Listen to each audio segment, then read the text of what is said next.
Good evening. I want you to turn to the person next to you. I want you to look him in the eye and introduce yourself as a genius. Let's begin.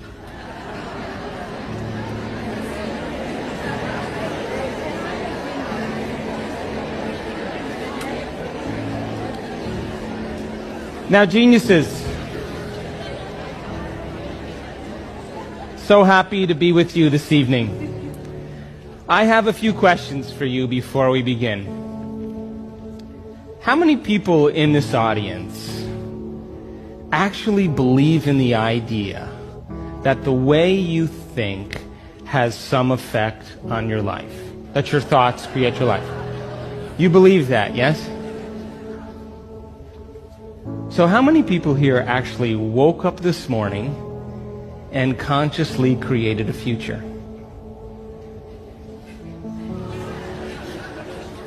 You know, the biggest reason why people don't do it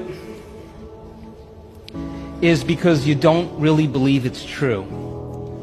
You see, if you knew on a gut level that it was absolutely true, would you ever miss a day? Come on. And would you ever let any thought slip by your awareness that you didn't want to experience?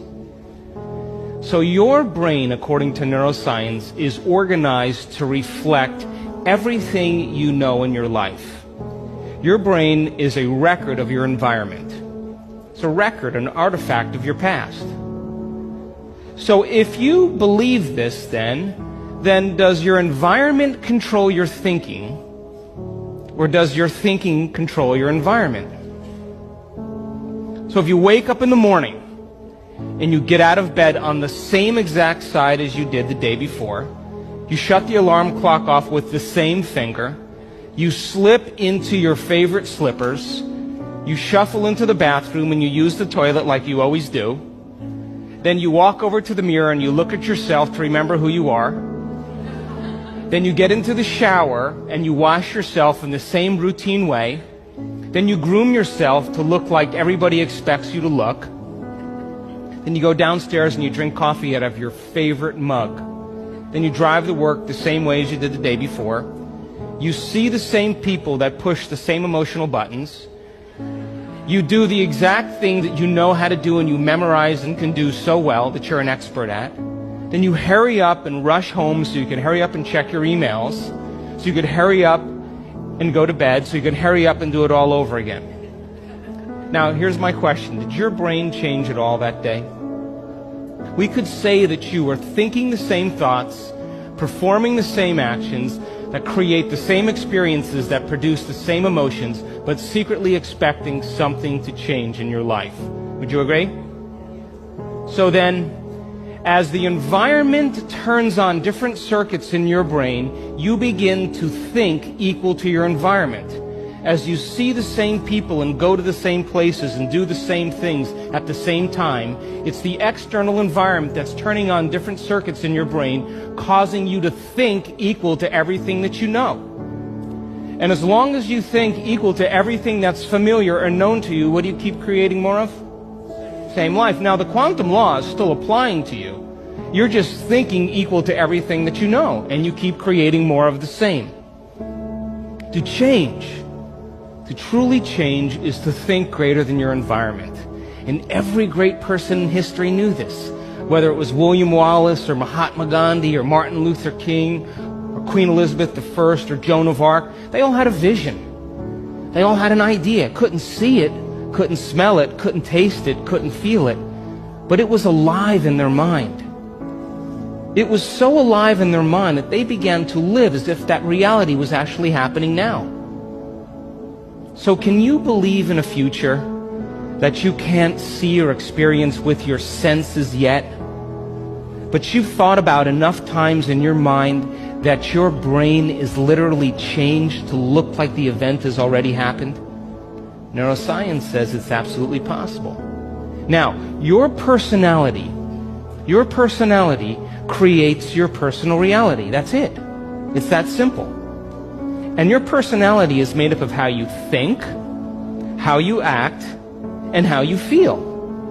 So the present personality who's sitting here today, you, has created the present personal reality called your life. Would you agree?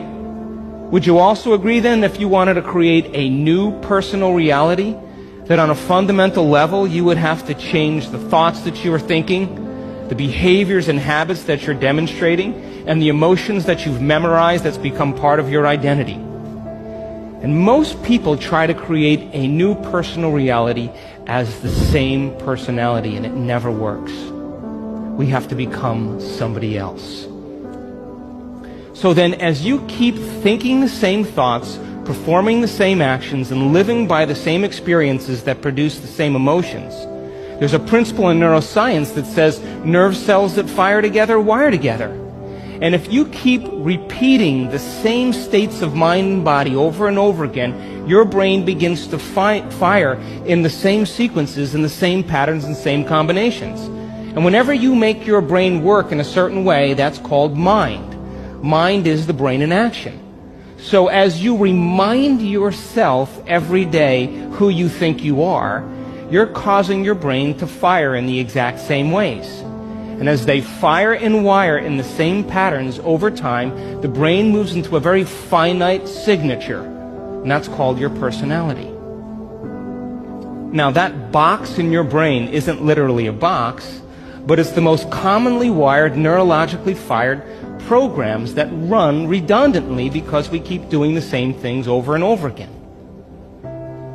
To change your mind, then, is to make the brain work in new sequences and new patterns and new combinations, to begin to make the brain work differently. And the one ingredient that allows us to do that is knowledge or information. Because every time you learn something new, you make a new connection in your brain. That's what learning is. Learning is forging new connections. Remembering is maintaining or sustaining those connections.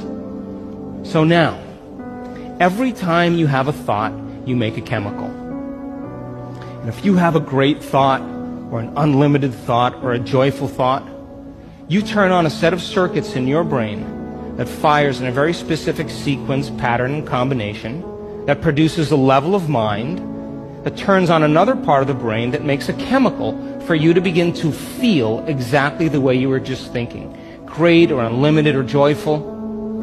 Now, if you have a negative thought or an unhappy thought or a self-depreciating thought, you turn on a different set of circuits and a different combination, a different sequence and a different pattern that produces a different level of mind. And the brain then begins to make a different batch of chemicals that signals the body for you to begin to feel exactly the way you were just thinking, negative or unhappy or unworthy.